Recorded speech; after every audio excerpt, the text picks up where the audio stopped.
from the soul with it. Yeah.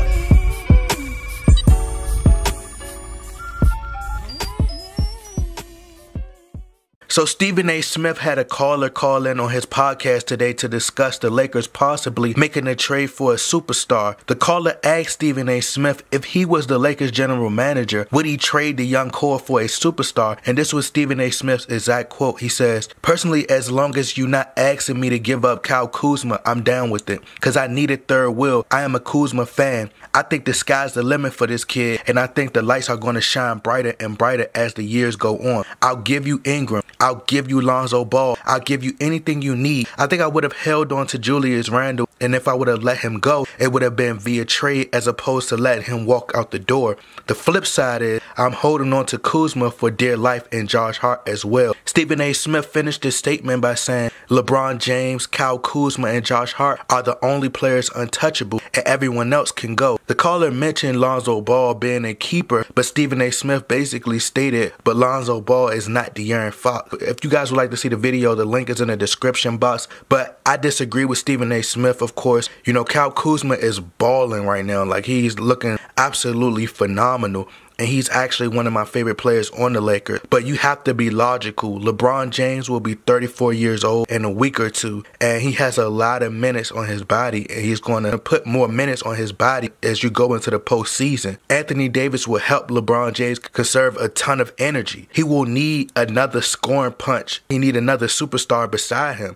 You know, and he's proven that when he went up against teams like the Golden State Warriors without another superstar, he's come up short. You know, we just seen it recently in the finals. So you're asking him to carry a load again and possibly try to carry this team if you were to make the Western Conference Finals, or if you're going up against these teams in the Western Conference. I think he will need another superstar, but that's just my opinion. When LeBron was in Cleveland before he went to Miami, he had a hard time carrying his team to the finals, which is why he left in the first place, because he wanted other stars. In the very first finals, when he went back to the Cleveland Cavaliers versus the Golden State Warriors in 2015, what did they say? They said he didn't have Kevin Love and he didn't have Kyrie Irving. So what do you think happened if you going up against the Golden State Warriors? He struggled going against a Pacers team. He struggled going against a Boston Celtics team who didn't even have Kyrie Irving. And I'm not saying that the Lakers don't have a chance or they can't beat them. Like, I'm not believing in my team. I'm just saying, being realistic, like, you have to think about it. To whereas if you got Anthony Davis, you have a better chance against the Golden State Warriors. Now, if I could get Anthony Davis without trading Kyle Kuzma, perfect. But you mean to tell me that you would hang up the phone with the New Orleans Pelicans and a deal for Anthony Davis because you refuse to give up Kyle Kuzma? I don't even have to think about that. You talk about one of the top 5 players in the NBA, MVP caliber player who can average 28 points per game in his sleep. You telling me you will walk away or turn away a deal if the Pelicans said either you give up your 2 best players in Ingram and Kuzma or the deal is off? If I'm the general manager of the Lakers, I'm pulling the trigger. Anthony Davis is a mega superstar compared to Kyle Kuzma. If I'm the Pelicans general manager and I have you on the phone and I'm telling you, you have to give up your 2 best players, you're telling me that you think Kyle Kuzma is either going to be better than Anthony Davis, or you think that he's better than Anthony Davis, period, and we need to get off the phone. We don't need to have a conversation because he's going to be a hefty price.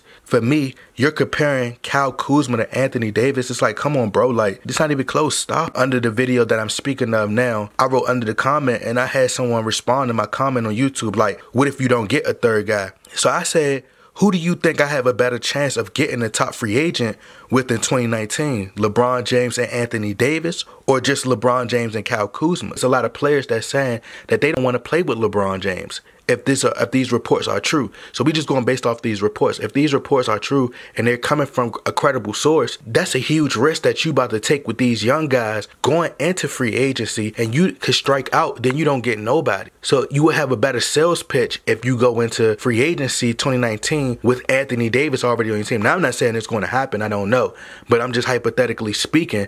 I'm just speaking from a sales pitch point of view. You know, you have to take a risk at some point. Obviously, if you can't get Anthony Davis, then of course I'm gonna keep Brandon Ingram and Kyle Kuzma and just try to force Ingram to come off the bench, even though he's saying that he don't want to come off the bench, which is going to be a problem. And when I watch games, I watch from a different perspective. Smaller guards smell blood in the water when they see Kyle Kuzma because he isn't as quick on his feet and he's unable to keep up with guards, which is why James Harden and other guards, when they go at him, it's like they smell blood because it's easier for them to like cross him up or do a step back or do certain moves, put the ball on the floor and create because he can't keep up with these guards. And the reason why Kyle Kuzma looks very great with LeBron because he can shoot the ball, but it's times where he just don't got it going. He has to be around creators to set him up. If he doesn't have that shot going and he's being guarded by elite defenders, it's going to be hard because he's not as quick on his feet, so he can't get by those defenders. He doesn't have great ball handling skills, and he's not as quick, so he can't get by these defenders. So he's forced to give up the ball. But what I will say, Kyle Kuzma does show a ton of effort on defense. He's determined,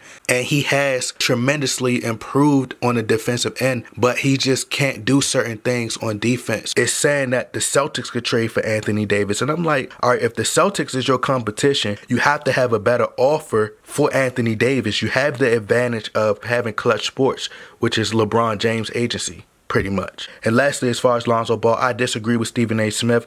I think Lonzo Ball is an amazing defender.